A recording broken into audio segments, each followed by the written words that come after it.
Hello बच्चों, कैसे हैं आप सब लोग। आशा करती हूँ आप लोग बिल्कुल ठीक होंगे और मैं भी बिल्कुल ठीक हूँ।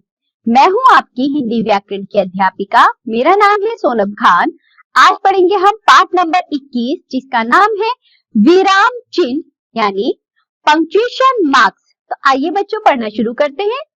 विराम चिन्ह का अर्थ है रुकना अर्थात ठहराव।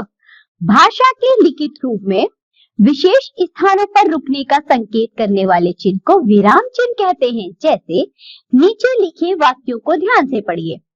अभिनव को रोको मत जाने दो।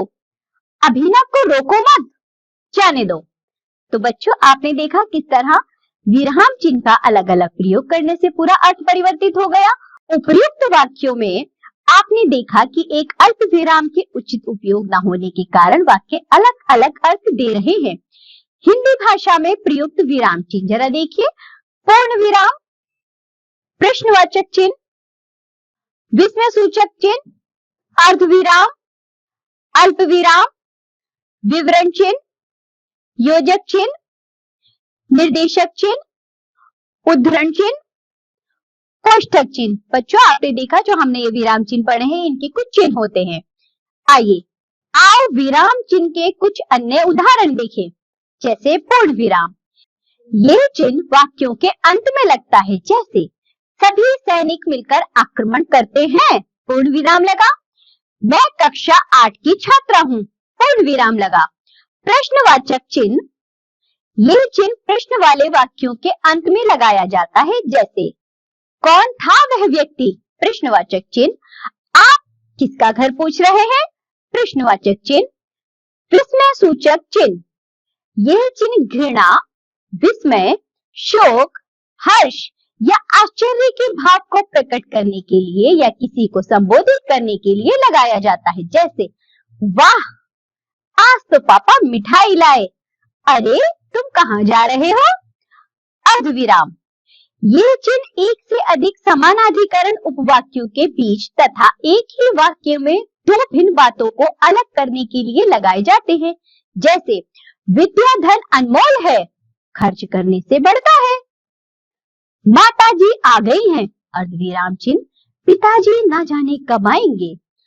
अल्प विराम, जब वाक्य के बीच में अर्धविराम की अपेक्षा कम रुकना हो तब इसका प्रयोग होता है तथा वाक्य में आए एक ही जाति के पदों, पदबंधों या उपवाक्यों के बीच में इसका प्रयोग किया जाता है। जैसे आज हर्ष, मोनू और प्रीति विद्यालय नहीं आए, नहीं मैं खीरा नहीं खाता।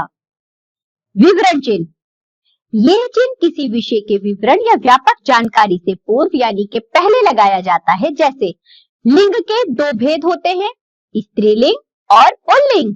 भारतीय सभ्यता का सूत्र है सत्यम शिवम सुंदरम। योजक चिन्ह, ये चिन्ह दो शब्दों के बीच लगाए जाते हैं जो किसी संबंध के कारण एक साथ आते हैं। जैसे राम सा पुत्र, लक्ष्मण सा भाई, सीता सी पत्नी। जैसे माता पिता, सुख दुख, छोटा बड़ा। निर्देशक चिन्ह, ये चिन्ह किसी कथन से पूर्व यानी के पहले उदाहरण देने तथा कवि लेखक का नाम लिखने से पूर्व यानी के पहले आदि स्थानों पर लगाए जाते हैं। जैसे सुभाष चंद्र बोस ने कहा तुम मुझे खून दो मैं तुम्हें आजादी दूंगा। हरिवंश राय बच्चन, निर्देशक चिन्ह लगाने के बाद अग्निपथ। उद्धरण चिन्ह, ये चिन्ह प्रत्यक्ष कथन में तथा किसी विशेष नाम या शीर्षक को उद्धृत करते समय लगाया जाता है। ये चिन्ह दो प्रकार के होते हैं, इकहरे उद्धरण और दोहरे उद्धरण चिन्ह। जैसे माँ ने कहा, मैं बाजार जा रही हूँ। बच्चों ये माँ के शब्द है इसलिए हम इसे दोहरे उद्धरण में लिखेंगे। राम की शक्ति पूजा निराला की रचना है तो राम की शक्ति पूजा को हम इकहरे उद्धरण में रखेंगे।